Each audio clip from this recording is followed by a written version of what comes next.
We already looked at Donald Trump's bizarre eulogy of Lindsey Graham at the funeral yesterday. And there's another sort of parallel story to this, which is there's widespread reporting that Donald Trump is privately spiraling about his own death right now. And that the death of Lindsey Graham, who was younger than Trump, almost a decade younger, is making Trump kind of confront the possibility that he could die sooner than later. And according to the Washington Post, Lindsey Graham's death at 71 years of age has really rattled Trump, who's a little older than 80. Lindsey recently traveled to Ukraine, showed no obvious signs of serious illness, and then suddenly died from an aortic dissection, which is like a tear in the main artery of the body, of the heart. And right after this happened, leading up to Lindsey's funeral yesterday, Donald Trump has started asking people around him, could it have been the travel schedule of Lindsey Graham that contributed? Thinking, damn, maybe I need to pare down my travel. He also has reportedly been privately investigating Lindsey Graham's family history, hoping to say to himself, oh, here's like a genetic explanation for what happened, and I can like feel better, safer about my own health. And you can really see the psychological process that's at work here. Trump wants to find a special reason that Lindsey died, which would separate Lindsey Graham from Donald Trump so that Trump would be able to conclude same thing couldn't possibly happen to me. It was either there was a genetic predisposition, Lindsey Graham traveled too much, he had a unique vulnerability of some kind, and anything other than the obvious reality of, listen, an older man can be alive, active, and functional, and then be gone. Like this happens. Lindsey Graham's case is not totally unique in that sense.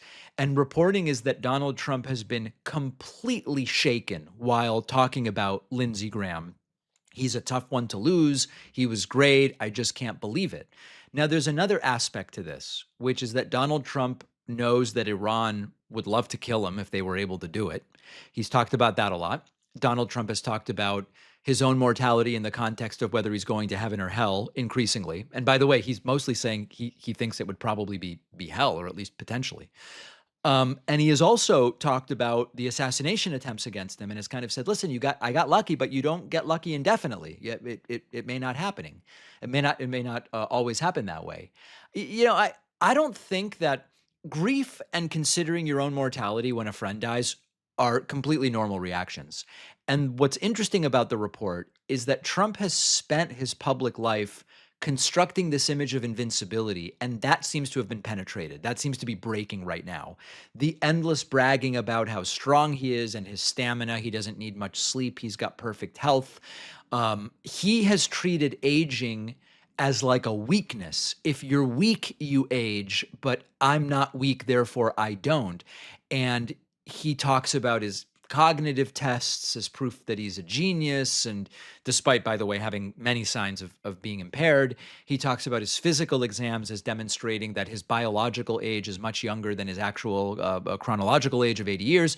But at the same time, we have this extraordinarily public situation where the evidence that Trump is aging is really tough to ignore. The dark bruises on the hands, covered by bandages, covered by makeup, the swollen ankles, almost swollen to the size of tree trunks in some cases because of his supposed chronic venous insufficiency. And he looks exhausted. He's falling asleep in public 2 to 3 times a week, even during relatively high adrenaline situations like a UFC fight happening right in front of him. Men are beating the crap out of each other, and Trump's asleep and has to be roused by his friend Dana White. Trump is an old president. He's a particularly old president.